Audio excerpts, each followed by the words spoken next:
Hi friends, ఈ ప్రపంచంలో ప్రతిదీ కూడా ఏదో పదార్థంతో తయారై ఉంటుంది. దాన్ని మనం మ్యాటర్ అని అంటాం. ఈ యూనివర్స్లో ఉన్న గ్యాలక్సీస్, గ్రహాలు, భూమి మీద ఉన్న చెట్లు మరియు రాళ్లు కూడా మ్యాటర్తోనే తయారయ్యాయి. ఇంకా చెప్పాలంటే అతి చిన్న థింగ్ అయిన ఆటమ్ నుంచి లివింగ్ థింగ్స్ అయిన మనుషుల వరకు అన్నీ కూడా మ్యాటర్తోనే తయారయ్యాయి. మన చుట్టూ ఉన్న ప్రపంచంలో ఏవైతే వస్తువులు మనకు కనిపిస్తూ ఉంటాయో అవన్నీ టోటల్ యూనివర్స్లో కేవలం 5% మాత్రమే ఉంటాయి. మిగతా 95% ఎగ్జిస్ట్ అయి ఉన్నా దాని గురించి మనకేమీ తెలియదు. ఈ రోజు వీడియోలో మనకి తెలియని అలాగే కనిపించని కొన్ని రహస్యమైన విషయాల గురించి మాట్లాడుకుందాం. అందుకని ఈ వీడియోని ఎక్కడా స్కిప్ చేయకుండా పూర్తిగా చూడండి. పనికెందుకు ఆలస్యం, let's start our today's episode. సైంటిస్టుల ప్రకారం మనకు తెలియని 95%లో 25% డార్క్ మ్యాటర్ మరియు మిగతా 70% డార్క్ ఎనర్జీతో ఉంటుంది. ఈ రెండూ కూడా యూనివర్స్లో అదృశ్యంగా ఉంటాయి. అయితే యూనివర్స్లో 95% విషయాల గురించి మనకు తెలియదు అన్న విషయం మనం ఎలా కనిపెట్టాం? ఈ ప్రపంచంలో ఉన్న అన్ని సైంటిఫిక్ థింగ్స్ కూడా మ్యాథమెటిక్స్ మీద ఆధారపడి ఉన్నాయి. కంగారు పడకండి, ఇది మ్యాథ్స్ క్లాస్ కాదు. ఈ ప్రపంచంలో మ్యాథ్స్కి ఎంత ఇంపార్టెన్స్ ఉంది అని మీకు చెప్పడానికి ట్రై చేసాం అంతే. ఒక్కసారి ఆలోచించండి, మ్యాథ్స్ లేకపోతే అంతరిక్షంలోకి రాకెట్ను కూడా పంపించలేం. మ్యాథ్స్ ఫార్ములాస్ లేకుండా శాటిలైట్ యొక్క ఆర్బిట్ని కూడా అంచనా వేయడం. ప్రస్తుతం సైంటిస్టులు అడ్వాన్స్డ్ మ్యాథమెటిక్స్ని ఉపయోగించి అంతరిక్షంలో ఉన్న ఆస్ట్రాయిడ్స్ డైరెక్షన్స్ని క్యాల్కులేట్ చేయగలుగుతున్నారు. కానీ ఈ మ్యాథ్స్లో చాలా పెద్ద ప్రాబ్లం ఉంది. ఎందుకంటే యూనివర్స్ లోపల మన మ్యాథ్స్ పనిచేయదు. మనిషికి తెలిసిన గణితంతో ఈ యూనివర్స్ని పూర్తిగా అర్థం చేసుకోలేం. చాలామంది అయితే ఇప్పటి వరకు మనిషి తెలుసుకున్న మ్యాథ్స్ అంతా తప్పు అని భావిస్తూ ఉంటారు. కానీ ఇది నిజం కూడా కాదు. ఎందుకంటే ఇవే టెక్నిక్స్ వాడి ఇప్పటికీ మనిషి చాలా అచీవ్ చేశాడు. న్యూటన్ లాస్ మరియు ఐన్స్టైన్స్ థియరీ ఆఫ్ రిలేటివిటీ లాంటి ఎన్నో థియరీస్ వల్లే మనిషి చాలా అచీవ్ చేయగలిగాడు. కానీ మనిషి కనిపెట్టిన గణితం సగంలోనే ఉంది అని చెప్పాలి. ఇప్పటికీ చాలా విషయాల గురించి మనకి తెలియదు. ఎందుకంటే మనం కనిపెట్టిన ఈ గణితాన్ని యూనివర్స్కి సంబంధించిన విషయాలు ఉపయోగించినప్పుడు అది ఫెయిల్ అయిపోతుంది. దీనికి కారణం మన బ్రహ్మాండంలో ఉన్న అదృశ్య శక్తుల గురించి మన దగ్గర ఎలాంటి ఇన్ఫర్మేషన్ కూడా లేకపోవటమే. యూనివర్స్లో ఏదో రహస్యంగా ఉంది అనే విషయం మనకు తెలుసు, కానీ దాన్ని మనం చూడలేకపోతున్నాం.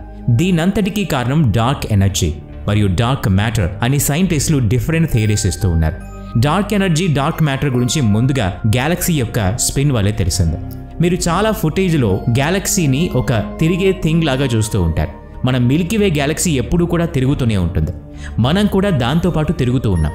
గణితాన్ని ఉపయోగించి సైంటిస్టులు మిల్కీవే గ్యాలక్సీ యొక్క రొటేషన్ స్పీడ్ని కనుక్కున్నారు. ఇలాంటి కొన్ని మెథడ్స్ని ఉపయోగించి మనం గ్యాలక్సీ మాస్ని కూడా కనిపెట్టడానికి ట్రై చేశాం. దీనికి కూడా ఒక వాల్యూని తెలుసుకోగలిగాం. మేబీ ఈ వాల్యూ కరెక్ట్ అవ్వచ్చు. అయితే ఇక్కడ ఒక పెద్ద సమస్య ఎదురైంది. అదేంటంటే ఈ యూనివర్స్లో ఎన్ని అయితే గ్యాలక్సీస్ ఉన్నాయో అవన్నీ కూడా చాలా వేగంగా రొటేట్ అవుతూ ఉన్నాయి. ఈ నార్మల్గా గ్యాలక్సీస్ తిరిగే వేగానికి దాంట్లో ఉన్న గ్రహాలు బయటకి నెట్టబడాలి. అయితే మనకి లభించిన ఇన్ఫర్మేషన్ ప్రకారం ఎన్నో మోడల్స్ రెడీ చేశాం. ఈ మోడల్స్ ప్రకారం గ్యాలక్సీ రొటేట్ అయ్యే వేగానికి దాని మాస్ నాశనం అవ్వాలి. అంతేకాదు గ్యాలక్సీ లోపల ఉన్న అన్ని ఆబ్జెక్ట్స్ కూడా బయటకి నెట్టబడాలి. కానీ అలా జరగలేదు. ఎందుకంటే గ్యాలక్సీ లోపల ఉన్న అదృశ్య మాస్ వల్ల గ్రావిటీ క్రియేట్ అవుతుంది. ఈ గ్రావిటీ కారణంగానే సంపూర్ణ గ్యాలక్సీ కంట్రోల్ ఉంది. అయితే మన దగ్గర ఉన్న గణితం ఈ అదృశ్యమైన మాస్ని కనిపెట్టలేకపోతుంది. ఐజాక్ న్యూటన్ ఒక ప్రిజం గుండా లైట్ వేసినప్పుడు 7 రకాల లైట్స్ బయటపడ్డాయి. ఆ తర్వాత ఇంకో సైంటిస్ట్ వచ్చి ఈ వేరువేరు రంగుల టెంపరేచర్ని మెజర్ చేయడానికి ప్రయత్నం చేశారు. అలా ఆయన ఇన్ఫ్రారెడ్ లైట్ని డిస్కవర్ చేశాడు. దాంతో మనకి వేరువేరు లైట్స్ యొక్క వేరువేరు టెంపరేచర్స్ ఉంటాయని తెలిసింది. ఇదే విధంగా యూనివర్స్లో అదృశ్యంగా ఉన్న ఎన్నో వాటి గురించి మన దగ్గర సాలిడ్ ప్రూఫ్ అనేది లేదు. కానీ యూనివర్స్లో ఏదో ఒకటి ప్రత్యేకంగా ఉంది అనే విషయం గురించి మాత్రం మనకి బాగా తెలుసు. ఈ ప్రత్యేకమైన దానికే సైంటిస్టులు డార్క్ మ్యాటర్ అని పేరు పెట్టారు. కానీ ఇక్కడ పెద్ద సమస్య ఏంటంటే అసలు డార్క్ మ్యాటర్ నిజంగా ఎగ్జిస్ట్ అయి ఉంది అని ఎలా కనిపెట్టాలి? డార్క్ మ్యాటర్ యూనివర్స్లో ఏదో ఒక దాంతో ఇంటరాక్ట్ అవుతున్నట్టు మనం ఇంతవరకు కనిపెట్టలేకపోయాం. యూనివర్స్లో ప్రతి చోట డార్క్ మ్యాటర్ ఉంది. కానీ దీన్ని ప్రస్తుతం మన టెక్నాలజీతో కనిపెట్టడం ఇంపాసిబుల్. కానీ డార్క్ మ్యాటర్తో రిలేట్ అయి ఉన్న దాని గురించి మనిషి ఇప్పటికే చాలా తెలుసుకున్నాడు. నేను మాట్లాడుతోంది గ్రావిటీ గురించి. ఎక్కువ మ్యాస్ ఉన్న ప్రతి ఆబ్జెక్ట్ కూడా ఓన్ గ్రావిటీ ఉంటుంది. ఎంత ఎక్కువ మ్యాస్ ఉంటే అంత ఎక్కువ గ్రావిటీ ఉంటుంది. యూనివర్స్లో ఉన్న గ్యాలక్సీస్ని ఈ గ్రావిటీనే కంట్రోల్ చేస్తుంది. డార్క్ మ్యాటర్ కూడా ఆర్డినరీ మ్యాటర్ లాగే గ్రావిటీని ప్రొడ్యూస్ చేస్తుంది. డార్క్ మ్యాటర్ ఎగ్జిస్టెన్స్ని గ్రావిటీ ద్వారానే కనిపెట్టవచ్చు. కానీ ఈ గ్రావిటీకి సంబంధించి మెయిన్ సోర్స్ని మాత్రం కనిపెట్టలేకపోతున్నాం. ప్రస్తుతం ఆస్ట్రోనామికల్ అబ్జర్వేషన్స్లో చాలా ఎవాల్యుయేషన్స్ జరుగుతూ ఉన్నాయి. సైంటిస్టులు అంతరిక్షాన్ని గమనించడానికి ఎన్నో టెక్నిక్స్ని కనిపెట్టారు. ఈ రోజుల్లో స్పేస్ని ఎలక్ట్రోమాగ్నెటిక్ స్పెక్ట్రమ్ ద్వారా చూడగలుగుతున్నాం. వెలాసిటీ కర్వ్స్ థియరీ సాయంతో మనం యూనివర్స్ని గ్రావిటీ యొక్క దృష్టితో చూడొచ్చు. ఇలాంటి ఎన్నో టెక్నిక్స్ని ఉపయోగించి మనం క్లస్టర్ కొలిజన్స్ చూసినప్పుడు చాలా అద్భుతమైన విషయాలు తెలుస్తాయి. క్లస్టర్ కొలిజన్లో దాదాపు 2 గ్యాలక్సీస్ ఒకదాంతో ఒకటి ఢీకొంటాయి. ఇలాంటి సంఘటన జరిగినప్పుడు క్లస్టర్ ప్రభావం ఎంతో కొంత డార్క్ మ్యాటర్ మీద పడుతుంది అని సైంటిస్టుల అంచనా. ఎందుకంటే ప్రతి గ్యాలక్సీలో 95% డార్క్ మ్యాటర్ ఉంటుంది. సో లాజికల్లీ ఇలాంటి సిచ్యువేషన్లో ఎక్స్రేస్, రేడియో వేవ్స్ లేదా ఎలక్ట్రోమాగ్నెటిక్ రేడియేషన్ సాయంతో ఖచ్చితంగా డార్క్ మ్యాటర్ని అబ్జర్వ్ చేయగలిగారు. కానీ అలా జరగలేదు. ఇంత పెద్ద సంఘటన జరిగినప్పటికీ డార్క్ మ్యాటర్ మీద ఎలాంటి ప్రభావం పడలేదు. డార్క్ మ్యాటర్ని కనిపెట్టలేకపోయినా కనీసం అబ్జర్వ్ చేయవచ్చు అని సైంటిస్టులు నమ్ముతూ ఉన్నారు. ఒక థియరీ ప్రకారం డార్క్ మ్యాటర్ లోపల చాలా విభిన్నమైన పార్టికల్స్ ఉంటాయి. ఇవి వేటితోనూ కూడా ఇంటరాక్ట్ అవ్వవు. At present large hydrogen collider ద్వారా ఇలాంటి ఒక టెక్నాలజీని కనిపెట్టడానికి సైంటిస్టులు ప్రయత్నిస్తూ ఉన్నారు. దీని ద్వారా డార్క్ మ్యాటర్ని ప్రయోగశాలలోనే తయారు చేయడానికి ప్రయత్నిస్తూ ఉన్నారు. డార్క్ మ్యాటర్ని పూర్తిగా అర్థం చేసుకోవాలి అంటే గ్రావిటీకి సంబంధించిన అన్ని సిద్ధాంతాల్ని మార్చాలి అని చాలామంది సైంటిస్టులు చెప్తూ ఉన్నారు. డార్క్ మ్యాటర్ నార్మల్ మ్యాటర్ లాగా ఉండదు. దీనిలో స్టార్స్ ఉండవు. అలాగే డార్క్ మ్యాటర్ అనేది యాంటీ మ్యాటర్ కూడా కాదు. ఎందుకంటే యాంటీ మ్యాటర్ వేరే పదార్థాలతో రియాక్ట్ అవుతుంది. డార్క్ మ్యాటర్ బ్లాక్ హోల్స్ వల్ల కూడా క్రియేట్ అవ్వదు. ఈ విషయం గురించి మనలో చాలా మందికి కన్ఫ్యూజన్స్ ఉంటాయి. ఎందుకంటే డార్క్ మ్యాటర్ వల్లే బ్లాక్ హోల్స్ ఫామ్ అవుతాయని మనలో చాలా మందికి అనిపిస్తూ ఉంటుంది. కానీ ఇది నిజం కాదు. బ్లాక్ హోల్స్ అనేవి సూపర్ నోవా వల్ల పుడతాయి. అంతేకాదు దాని చుట్టూ ఉన్న ఆబ్జెక్ట్స్ మీద గ్రావిటీ ప్రభావం చూపిస్తుంది. కానీ డార్క్ మ్యాటర్ మాత్రం అన్ని చోట్ల స్ప్రెడ్ అయి ఉంటుంది.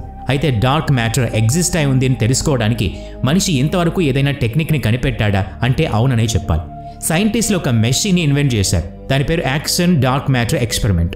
ఇది చాలా సెన్సిటివ్ డివైస్. ఎందుకంటే ఇది అతి చిన్న కదలికని కూడా క్యాప్చర్ చేయగలుగుతుంది. ఈ మెషిన్ని తయారు చేయడానికి దాదాపు 30 సంవత్సరాల సమయం పట్టింది. అయితే ఇక్కడ చూడాల్సిన విషయం ఏంటంటే ఈ మెషిన్ సహాయంతో మనం డార్క్ మ్యాటర్ని చూడగలుగుతామా లేదా అని. డార్క్ మ్యాటర్ కంటే డార్క్ ఎనర్జీ అనేది చాలా రహస్యమైన విషయం. ఈ డార్క్ ఎనర్జీ ఒక ప్రాక్టికల్ ఎగ్జాంపుల్ ద్వారా అర్థం చేసుకోవడానికి ప్రయత్నిద్దాం. ఒకవేళ మీరు ఒక బాల్ని పైకి విసిరినప్పుడు అది గ్రావిటీ వల్ల వెంటనే కిందకు వచ్చేస్తుంది. ఇప్పుడు మీరు ఆ బాల్ని తక్కువ ఫోర్స్తో పైకి విసిరారు. అప్పుడు ఆ బాల్ పైకి వెళుతూ వెళుతూ ఆకాశంలోకి వెళ్ళిపోయింది అని చెప్తే మీరు నమ్ముతారా? ఖచ్చితంగా నమ్మరు కదా. 1998లో కొందరు సైంటిస్టులకి మన యూనివర్స్ చాలా వేగంగా పెరుగుతూ ఉంది అని తెలిసింది. ఎందుకంటే యూనివర్స్ ఒక స్థిరమైంది కాదు, ఇది ఎప్పుడూ కూడా పెరుగుతూనే ఉంటుంది. కానీ ఎందుకు ఇలా జరుగుతోంది? దీని గురించి చెప్పాలి అంటే ఒక థియరీ ప్రకారం మన యూనివర్స్లో ఒక అదృశ్యమైన శక్తి ఉంది. అది మన చుట్టూనే తిరుగుతూ ఉంది. యూనివర్స్లో 70% ప్లేస్ను ఆక్యుపై చేస్తుంది. అదే డార్క్ ఎనర్జీ. దాదాపు 20 సంవత్సరాల ముందు సైంటిస్టులు ఒక సూపర్ నోవా బ్లాస్ట్ని అబ్జర్వ్ చేశారు. ఏదైనా నక్షత్రం తన చివరి రోజుల్లో సూపర్ నోవా లాగా మారి బ్లాస్ట్ అయిపోతుంది. దీంతో మన యూనివర్స్ ఒక యాక్సిలరేషన్తో పెద్దదిగా ఎక్స్పాండ్ అవుతూ ఉంటుందని సైంటిస్టులకు అర్థమైంది. మన యూనివర్స్ కంటిన్యూస్గా బయటకు విస్తరిస్తూ ఉంది. దీనికి కారణం బిగ్ బ్యాంగ్ అని అందరూ నమ్ముతూ ఉన్నారు. కానీ కేవలం బిగ్ బ్యాంగ్ ద్వారా ఇది పాసిబుల్ అవ్వదు. అలాంటప్పుడు గ్యాలక్సీల వేగం ఎందుకు పెరుగుతూ ఉంది? దీనికి కారణం ఖచ్చితంగా డార్క్ ఎనర్జీ కావచ్చు అని సైంటిస్టుల నమ్మకం.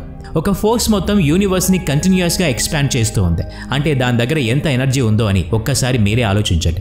డార్క్ ఎనర్జీ యూనివర్స్లో ప్రతి చోట కూడా ఉంటుంది. ఒక సూపర్ నోవా ఎక్స్ప్లోజన్ ద్వారా రిలీజ్ అయిన ఎనర్జీని ఏదో విధంగా స్టోర్ చేసినా కూడా దాన్ని మనం వాడలేం. కానీ డార్క్ ఎనర్జీని పూర్తిగా అర్థం చేసుకుంటే దాని నుంచి రిలీజ్ అయిన ఎనర్జీని మనం యూజ్ చేసుకోవచ్చు. అయితే మనం డార్క్ ఎనర్జీని పొందేందుకు ఎంత దగ్గరలో ఉన్నాం? డార్క్ ఎనర్జీ డార్క్గా ఉండదు. ఈ ఎనర్జీ గురించి మనకేం తెలియదు కాబట్టి దానికి ఆ పేరు పెట్టారు. ఐన్స్టైన్ యూనివర్స్ను ఒక స్టాటిక్ పార్ట్గా ఊహించుకునేవారు. ఆయన దృష్టిలో యూనివర్స్ ఎక్స్పాండ్ అవ్వకుండా స్టాటిక్గా ఉంది. ఈ థియరీకి సపోర్ట్గా ఐన్స్టైన్ యాంటీ గ్రావిటీని కనిపెట్టాడు. ఈ యాంటీ గ్రావిటీ ఫోర్స్ యూనివర్స్ని ఎక్స్పాండ్ అవ్వకుండా ఆపుతుంది. అయితే తర్వాత చేసిన కొన్ని ప్రాక్టికల్ అబ్జర్వేషన్స్ ప్రకారం మన యూనివర్స్ కంటిన్యూస్గా ఎక్స్పాండ్ అవుతూనే ఉంది అని అర్థమైంది.